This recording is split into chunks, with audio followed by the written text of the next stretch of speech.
Hello, my name is Natalia. We are here in Paris to have an open talk with Carlos Monroy, a Colombian artist who works with performance art. So I hear you've been very busy lately. You staged a solo show at Silencio Club recently, and here in Paris, and also participated in the Cosmopolis #1 exhibition at Centre Pompidou as a part of La Agencia Collective, right? Yes, right. From Colombia, and I also hear you just won one of the prizes of the 32nd Biennale of Graphic Arts of Ljubljana. Yes. Can you tell us a little bit about those three events? Those three things? Okay. Yes. So the performance, the solo performance at the Silencio Club is part of the Colombia and France year. So it was a curator done by Mildred Durán, another Colombian who lives here. She does not live anymore in Paris, she lives in Rennes, but she pretty much picked up a group of 6 artists from Colombia from different ages. I'm the youngest one. And yes, well, I did at the Silencio, you were there, I did a performance called the Performative Quickie. Then the other thing, oh yes, just 2 days ago we were in the Centre Pompidou with La Agencia. I'm not part of the collective La Agencia, but I wasn't invited, so we did like kind of a talk about they did a talk at the beginning about what the Agencia do, and at the end they give me the voice to explain why I was there. It was pretty much we start questioning ourselves about dance, and the dance as a resistant practice, kind of, and we developed a workshop which never happened at the end. It was kind of introduction of the introduction of the introduction, and everyone participated in these 3 introductions, but there was no workshop at all. Okay. Kind of. So it was like this dancing thing on deja vu of move and talk, and try to understand dance as a choreography that could happen many times, kind of, in different ways. And then the last thing, the prize, yes, I won a prize at the 32nd Biennale in Ljubljana with a piece called Baphomet, One Single Bird Made Incarnate, in which I did a research on about 8 or 9 entities from the whole world.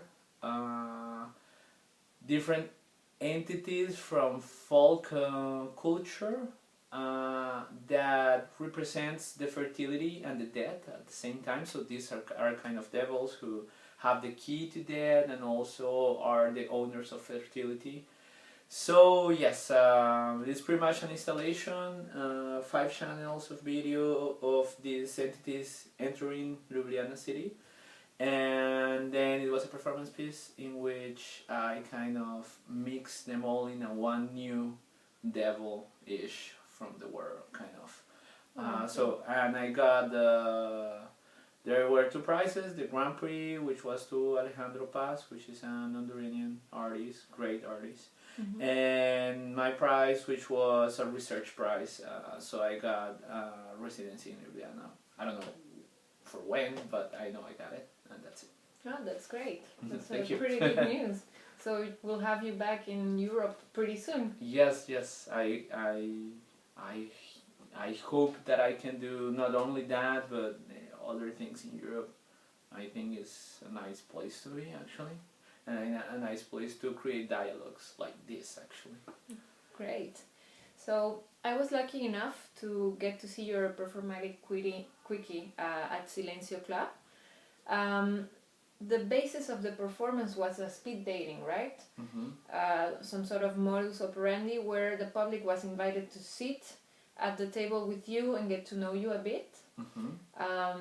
I was very touched by the intimacy that you were able to implement between you and the other person across the table, but also with the rest of the public. That was really great. So can you explain us why did you choose this modus operandi? Okay, well, first of all, I have to say this is kind of an old piece. The first Rapidinha was probably in 2012 or something like that. And I have done it many times. Every time the version changed a little bit, I increase names on the dating cards, or I increase bonus, or I increase things, or I take things out. So I've been working with menus for a while, and when I get to this, it was a long time ago, but when I get to this, it was exactly to create a relation between the spectator and me, who are kind of the piece. Which is actually not. Actually, what is the piece is what happened in between us. I just gonna perform something specific for you.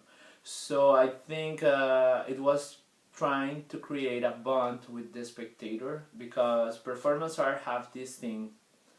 I mean, I'm a performance artist, but I'm really critic inside the same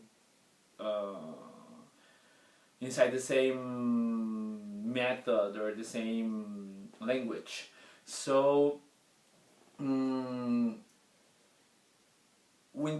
this way of giving you the chance to choose something and that you are the owner of your decision, it bonds us, like as a spectator and piece, or as artist.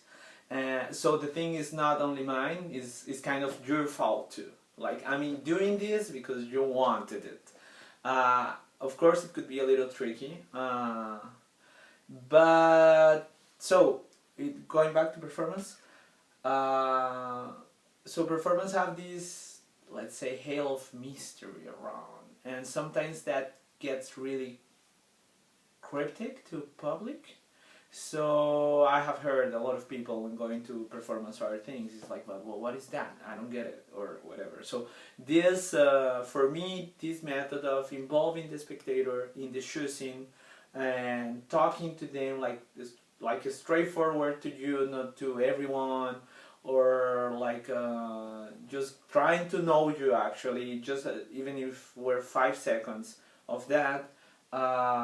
It's just take that wall out, like it's just implode that wall, and you can get a real experience. So maybe at the end you don't know what happened anyways, but you feel your bone to it, even if you don't know why was that, you know, like there is something like you are involved in. Yeah, you are no longer strangers. Exactly.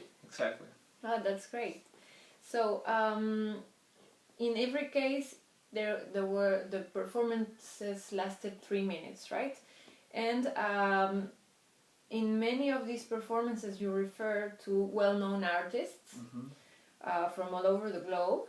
So, can you tell us about the artist you chose to refer to? Yes. And also, why did you choose? Why did you choose? Well, okay, so on this version there were 43 cards, from which about 35 are name of artists. And it's not tricky at all. Actually, it's something I have thought about it. The work, of course, if you know all the names on the list, you get like the joke, like the inside joke of the world of art. But if you don't, there are two possibilities. Three actually. One, you just have this impact. So because it's different. I mean, like, I'm seducing each spectator as the name on the card, but I'm not doing exactly what the artist did. What I'm doing is using some kind of their language to do something different. So one thing is like, okay, so you can go home with this experience you have.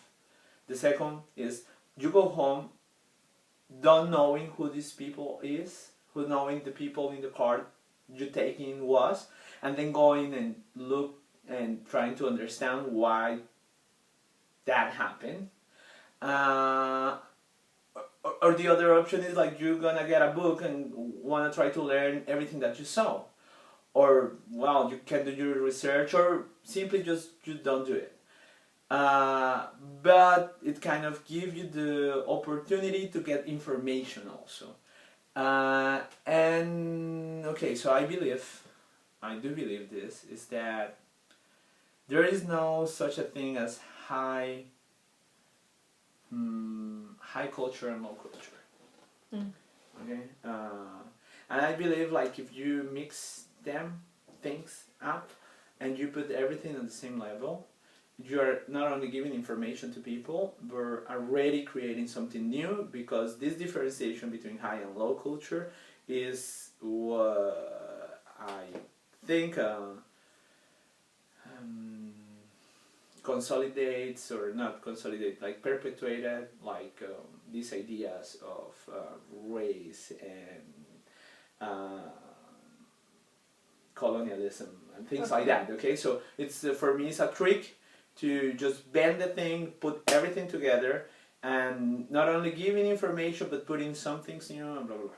So it's a way. And then why those artists? So there is kind of everything in there.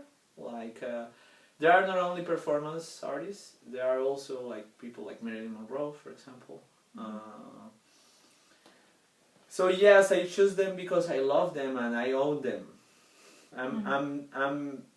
I'm all of them. I mean, like I'm me because all of them, and I'm all of them because of me too. So yes, kind of a correspondence. A correspondence, yes, exactly.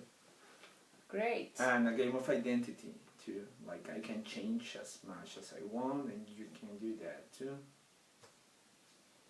Good. Okay. Your website. Yes. Entitles Monroy's Performance Art Services. Yes. So I'm wondering if you think art is a form of service, and why do you choose those specific terms to entitle your website? Whoa. Well.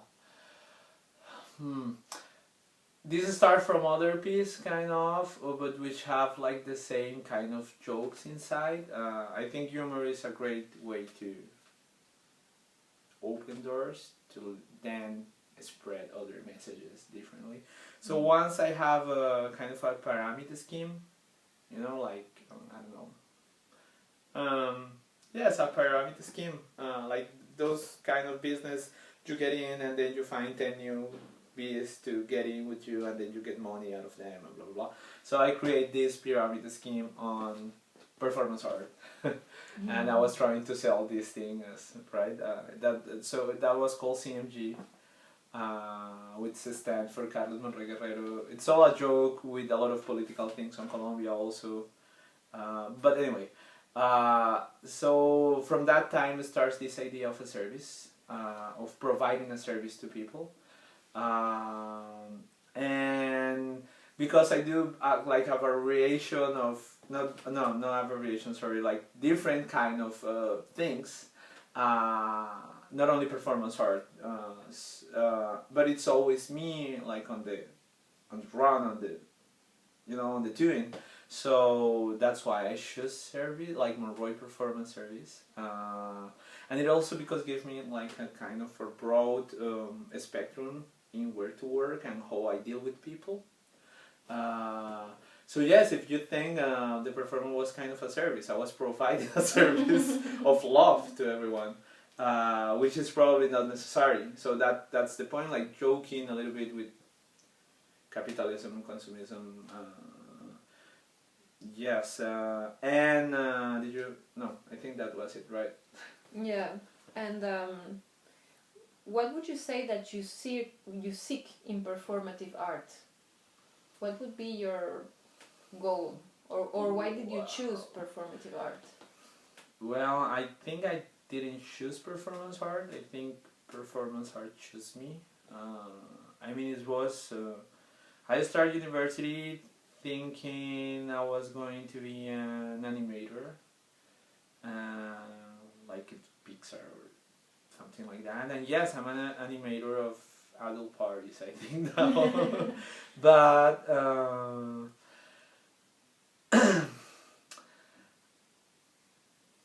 okay, so I think a performance art is clear on something, which is like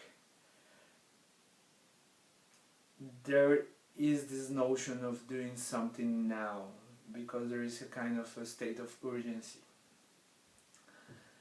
And well, pretty much at this point, in all the possible ways, socio-political, economical, we are in a state of emergency, I think.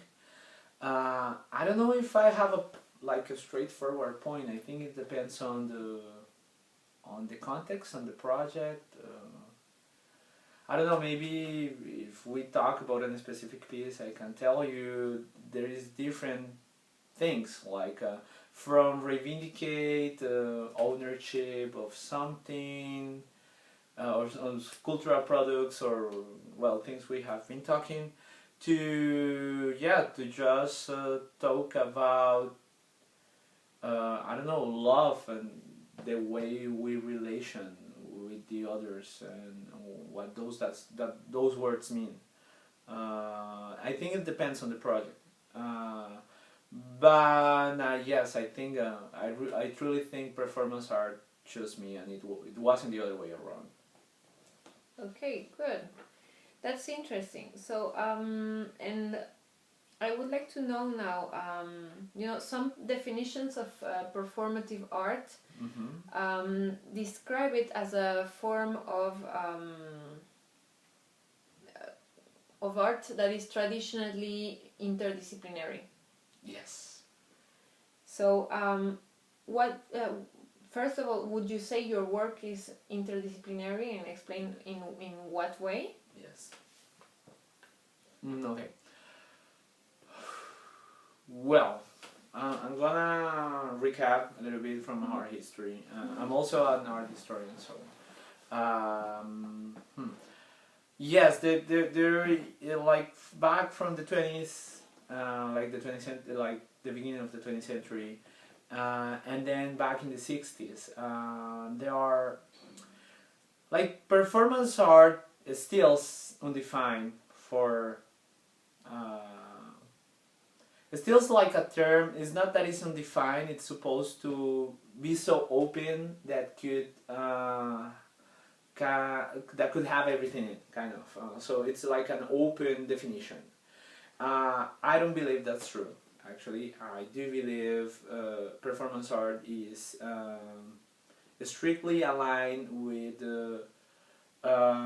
some principles that were created over 100 years of history of performance art. Anyways, one of those principles is that is in nature a transdisciplinary thing. I do believe that principle is true. Actually, there are principles I don't believe they are true, but this principle in specific, I think it is. Pretty much performance art in the visual arts, not talking about dance or theater or any other body arts, classifies everything that is not that is not dance, that is not, it's like everything in the middle. Mm-hmm. And that could be everything. So that's why this interdisciplinary notion is in the table all the time. And yes, I think so. Like, I don't know, if you think in the performatic quickie, okay, so it is a burlesque show, but it's not a burlesque show. Mm-hmm. It is dance, but it is not dance. It is theater, but it is not theater. Like it's just like right there. It's like just a situation that I create. That there are sometimes are really theatrical. Sometimes are really performatic, like from like real shit is happening. Sorry for the shit. Mm-hmm. And there are moments which is just dance, like even could be even contemporary dance in the broad sense of the thing. So this interdisciplinary thing happens in any performance art piece, I do believe. Like even if I'm just doing a straightforward performance art, notions of even registering, photography, comms, video, relation. So it's always like in the mix of things. And in my case, I think there are works which are clearly transdisciplinary, and other works which are more refer to performance art history or to a critical review of what the practice has done. Yes, I think like the Rapidinha, the Quickie, is not as transdisciplinary as the Lambada Museum or as the piece for the Bienal. In the piece of the Bienal, I mean, like, I'm not a dancer, but I study 8 different dances of 8 different countries with 8 different mythologies, and I learn how to do all that, and then I pass this thing I learn how to do it to other people to do it with me, and then there is the video, and then there is the, for example, there is an inside critic, it's not exactly a critic, but of how young is Slovene, and what happened to young countries, kind of inside it, so it's a twisted and politic, well, it's a little bit of everything, so there are some, depends on the project also.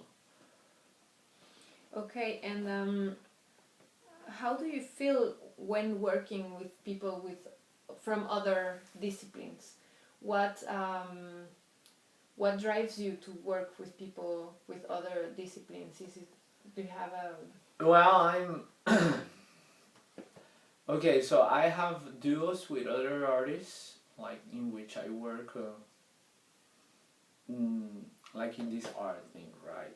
But normally when you do things, you always need help of other people who is not related to our work. Like, for example, for the piece in Slovenia, I needed to create the costumes of the entities. How I do that? I mean, like, I can do some part of it, but I don't know, I'm just giving an example.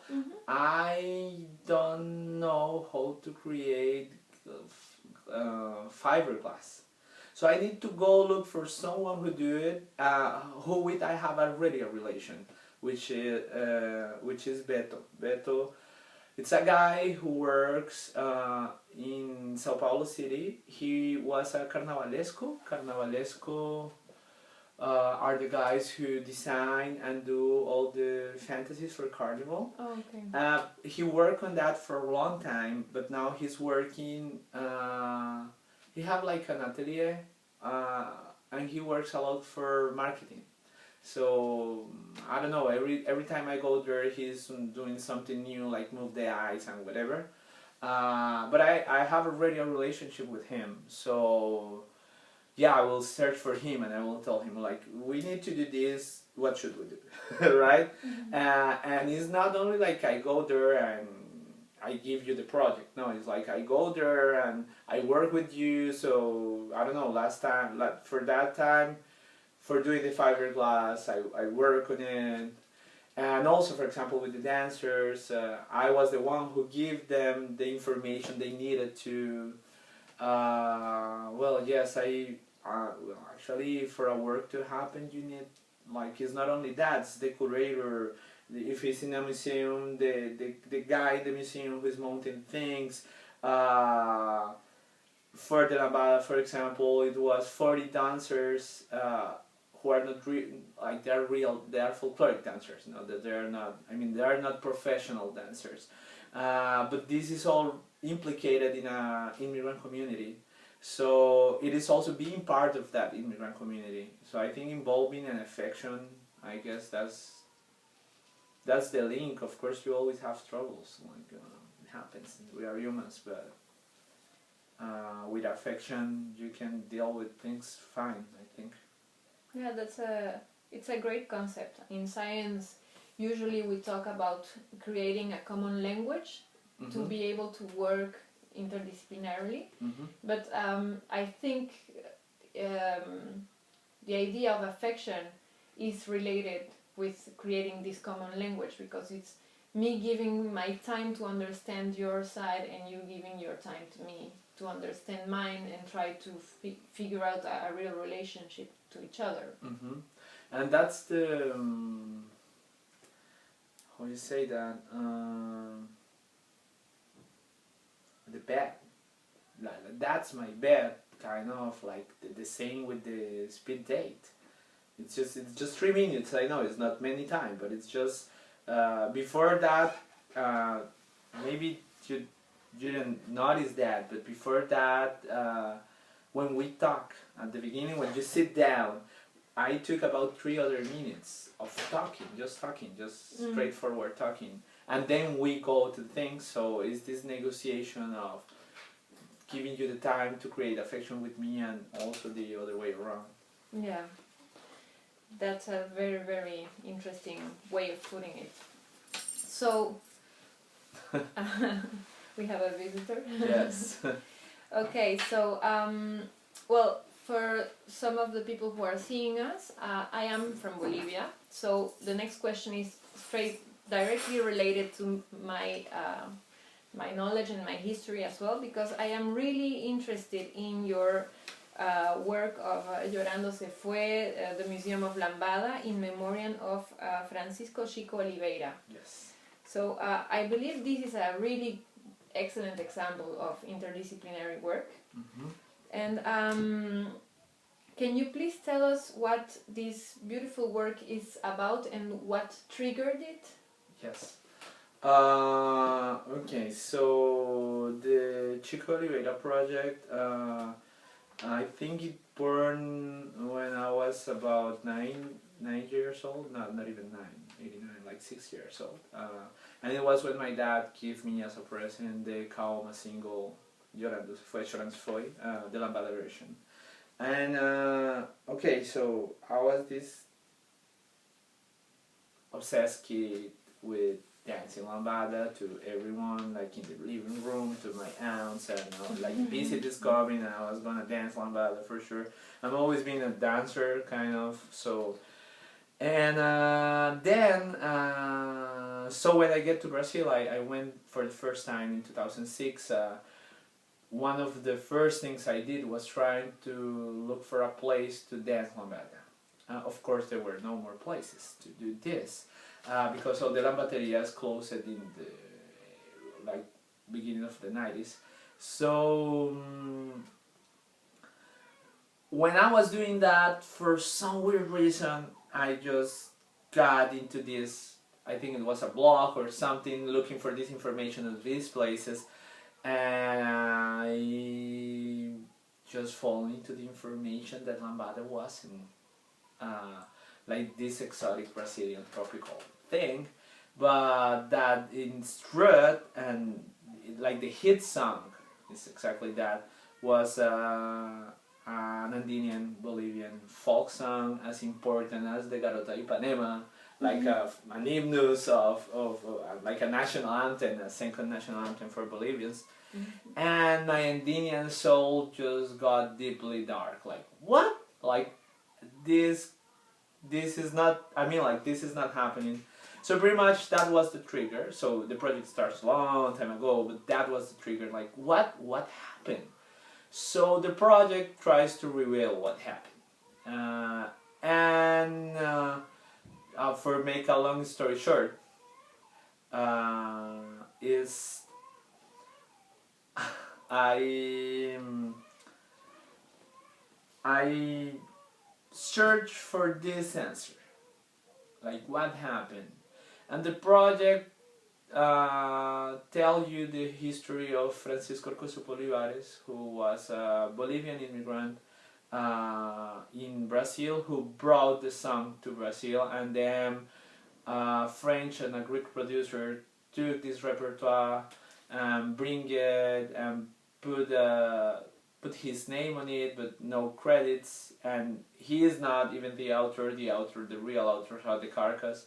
He was a street musician, so he got kind of tricked, and then they revealed this new succeed after, I will say, an hygienistic process, and yes, like the whole project, actually, it's just for me, it's just an excuse, not only to talk about like cultural appropriation, which is a topic on it, but also to rescue the value of the Bolivian migration in Sao Paulo, which is today a huge, the biggest community, and it deals with a lot of social issues of integration, of slavery schemes, of a bunch of things. So yes, and also to talk a little bit about Brazil and how they are not how to explain this, they are not the oppressors exactly, but they just the lambada was a good thing for the country, and how it was used by the government, and also what are like the post lambada results, like for example, like really complicated, like for example young prostitution in North Brazil, because after the hit happens, like a bunch of European guys who want sexy bodies of young kids were going to Brazil to search for them. So yes, it's kind of yes, a cruising of a lot of things, of politics of body, of troubles with patrimony, heritage, and everything just collapsed into the same space. So it's a big installation, and it is a performance in which the Bolivian community and I don't know how to say that, like a small group of Brazilian dancers who dance lambada kind of party this whole history, and the Bolivian community got the I will not say the chance, but got the opportunity to open a new museum, like opening it, like it was the first night of the museum open, so that was the real excuse for this to happen, kind of. Yeah, I feel this is really interesting because it allows somehow to re-signify the real history behind Llorando se fue, which is the original Andinian title, and the lambada that everybody all over the world knows. Mm-hmm. And also to understand somehow that it is not even Brazilians' fault. It is a very much a more complicated scheme that translates into socio-political relationships between Bolivia and Brazil, and between Latin America and Europe. Yes, exactly, and also like well, it's pretty much colonialism, not new because it was back in the 90s. So, but it's just the same tactics of colonialism revealed into modern time. And yes, exactly, and it's actually the project does not want to point fingers and press on the herida. How would you say herida? The wound. The wound. Yes, it's not that. It's more about a recognition of all that happened, and a recognition of. It's not exactly root, because I think we cannot talk about roots actually as Latin Americans. It's more about like ideas, like an idea of self, an idea of which are how I'm made, how I'm built up, and where are my on a house you say foundations. Like exactly, it's a matter of foundation. It's not a matter of pointing fingers or it's your fault or whatever. Mm-hmm. And it's just see how these tactics change. So actually we can confront them at some point. I think it is important also to confront these logics. And in the pictures of Museum of Lambada, there are many pieces shown, like folk culture pieces. Yes. What were those pieces, and what was driving your choice of Okay, of so these the two Museum of places. Lambada, like in a main broad sense, is composed by a documentary which is about 45 minutes, a collection of vinyls with the whole history of Lambada from 84 to the days, to people who are still doing Lambada in Brazil. And not only in Brazil, like for example, people, well, it's just so hard actually because we thought of Lambada, so we have to think in three things. First, Lambada as the song, so we already talked about it. Then Lambada as the dance, As a which is rhythm. another history, and then Lambada as a rhythm. But Lambada as a rhythm born back in the 30s in Amazonian, Brazilian jungle, and it was just a few years after FM, the broadcast FM, arrives into the Amazon. So they start getting waves of radio from all those places who are around there. So if you heard a lambada, a guitarra from the 40s or the 50s, you recognize a lot like the chicha root, the salsa root, the pretty much lambada is the Latin like the Latin ensemble of Brazilian root, Amazonian Brazilian root, with all that happens in the Amazon, like from Colombia, from Bolivia. There were like radio waves from Cuba. Like a lot of things were happening in an effervescence. So when you hear like an old lambada, an old guitarrada, we can put a link for people to hear the first lambada if you want, which is called Lambadas Quebradas. You hear a cumbia. It's just pretty much a cumbia with a kind of a Brazilian sense and also a Brazilian ability because it was done on electrical guitars. But it's just yes, actually, if you heard the first version in Portuguese of Llorando Se Foi, which was done by Marcia Ferreira, which she paid the rights, you say it's a cumbia. It's not this lambada we have in mind, because for the lambada thing, just another melange again, another mix with souk from the Francophone islands, or where the sonority of that thing. So yes, so it's just so intricate into history, this notion of originality and root and well. And what was the question? I forgot. I was asking you about the choice of the pieces. Oh yes. So okay. So just to going back to the thing. So is this the vinyls with all this history, and then all the vitrines and all the things like are around, except for the 3 videos. There are other 3 videos, and they are around the life of this guy, of Francisco Cosupo Olivares. So, for example, Francisco danced Diablada in Oruro, asking the Virgin to find his father, who was in Brazil, and that was he moved the first time to Brazil searching for his dad.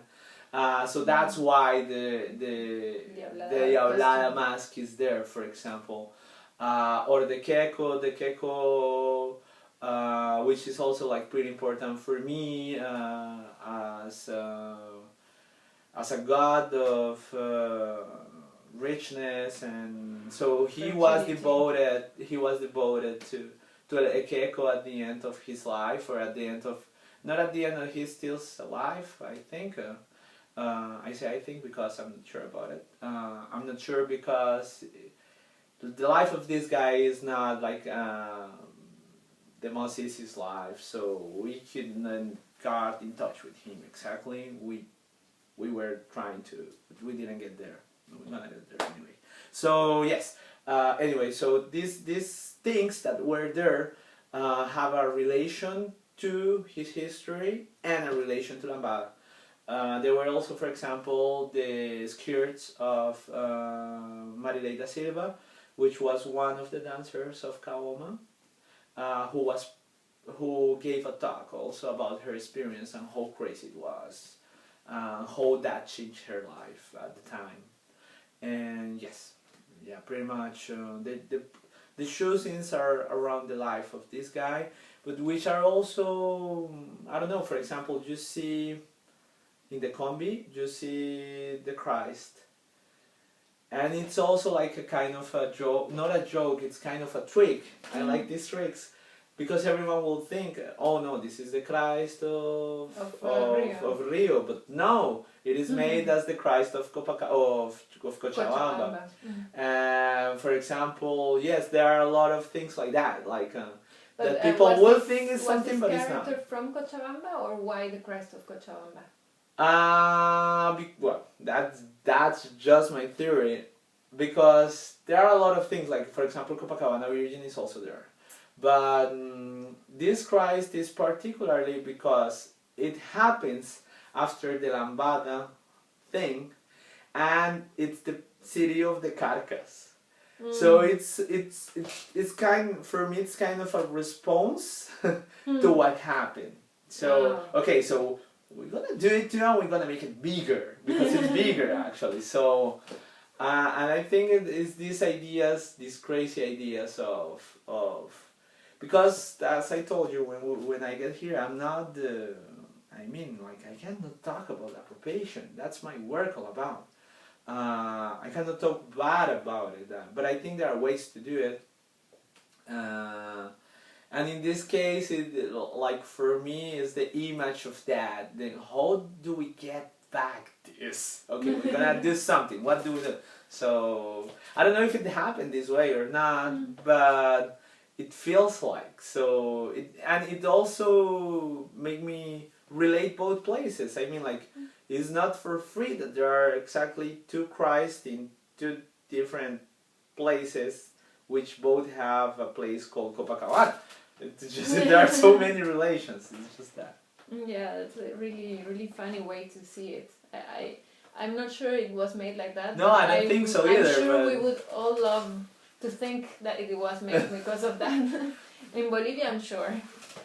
So my last question is a bit going somewhere else. So Latin America, as well as some other parts of the globe right now, is going through a kind of like right-wing toggling, like all over the place. Like, so I would like to ask you if actually in that context, what is the particularity of being a performance artist and a performance artist in and from Latin America?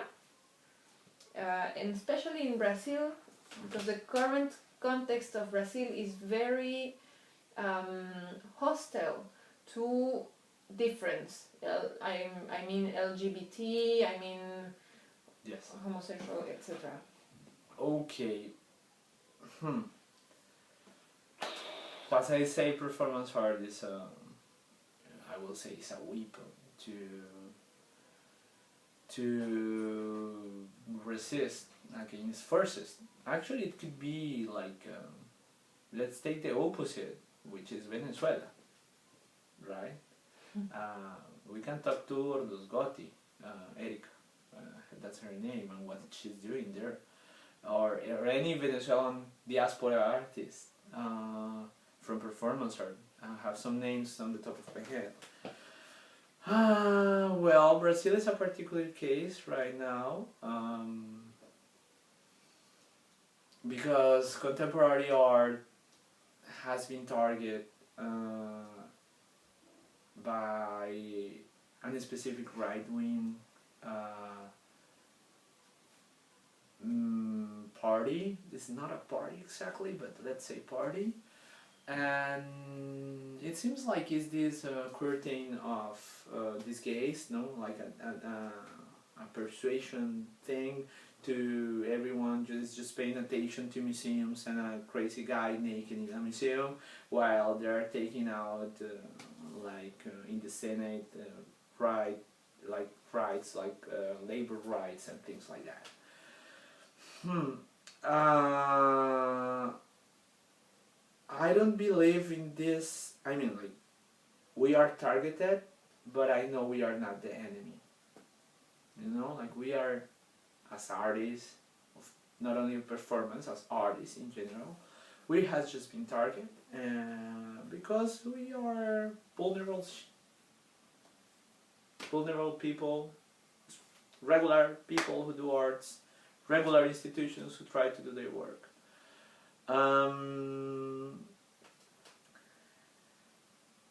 And it's getting hard to work. I will just say that. Not only because there is no more money, because everything was cut, and of course, yes, we do, artists do live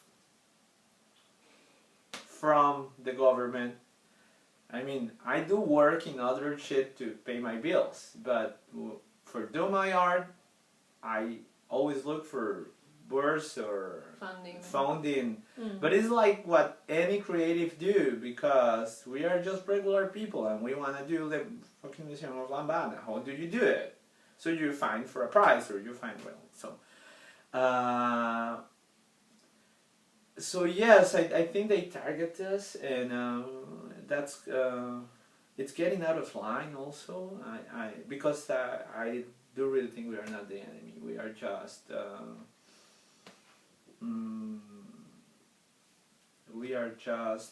an easy target. But on this right-wing thing, I think it's dangerous, but I don't think it's dangerous because it's right-wing. Right? I think it's dangerous because it's not giving a space of alterity. And come on, not because you don't want alterity, it means that it doesn't happen. I don't know, it's not because in some crazy country they think there is no LGBT community, it means that there is none. It's just like they're denying it, but I mean, like, they're there and they're queer, right? It's not like, so what's the point of fighting all this? It's just, for me, truly, it makes no sense. And actually, inside the artwork, actually, I mean, like, if it weren't for alterity, there is no art.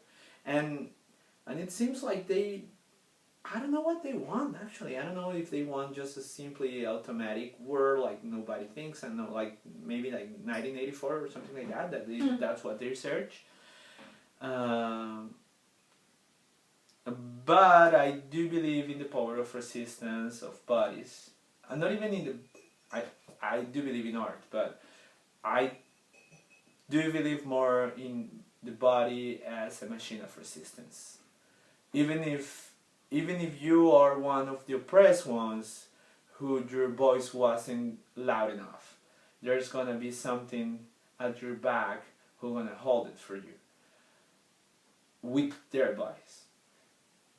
But it is a shame what's going on right now in the world. It's just, I mean, like, it seems like we went 3 decades forward and then 80 back. And it's kind of scary, and particularly in Latin America, I think there is an urgency which has been told in many ways from years. Like, if you, like, maybe the first book you ever reading about it, about colonialism in Latin America, like that should be, even that I also think it's an exaggeration. But that's how it is. I think it's not the best research ever, anyway.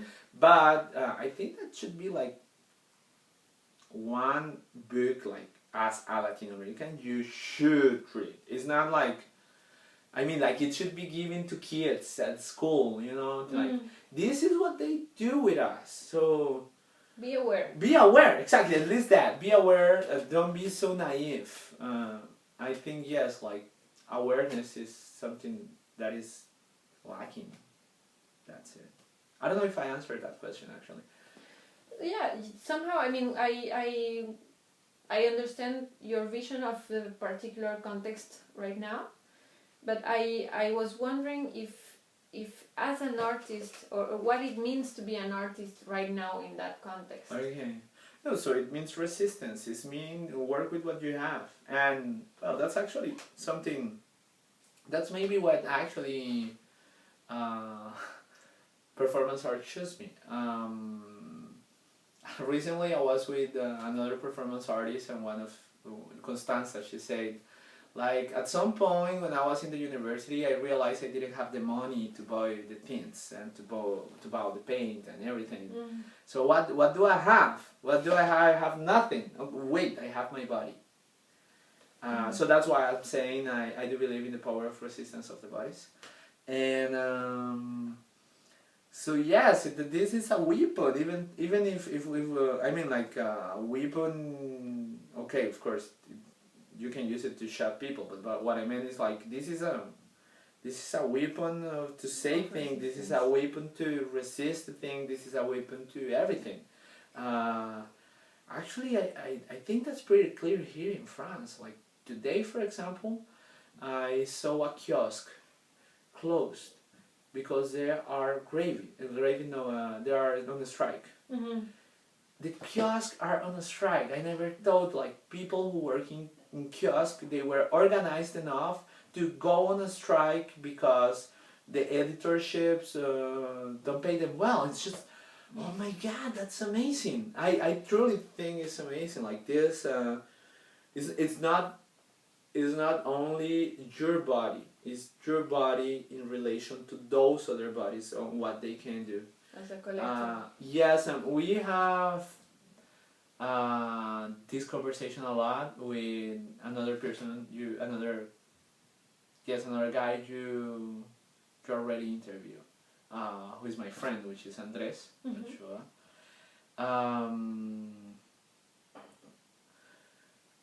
Because I do think like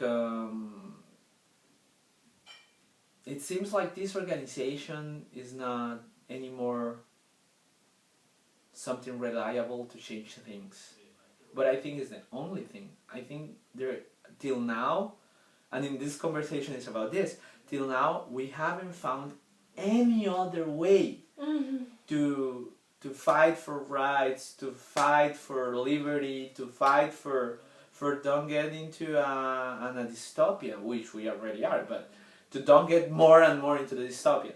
So yes, I do believe organization is necessary, and also I do believe believe into your body is necessary. Awareness is necessary, and yes, I think performance art. Even thought like we are not in the best moment. Maybe is when we have to do more. That's it. Thank you so much. Thank it was you. really amazing, Thank you, guys. Inspiring, and well, I hope we keep in touch. We would love to have images about your work so we can put them in this video, and so people who see us can kind of get a grasp of what we were talking about. Sure. Okay, thank you Bye. so much. Thank Bye bye. you. Thank you.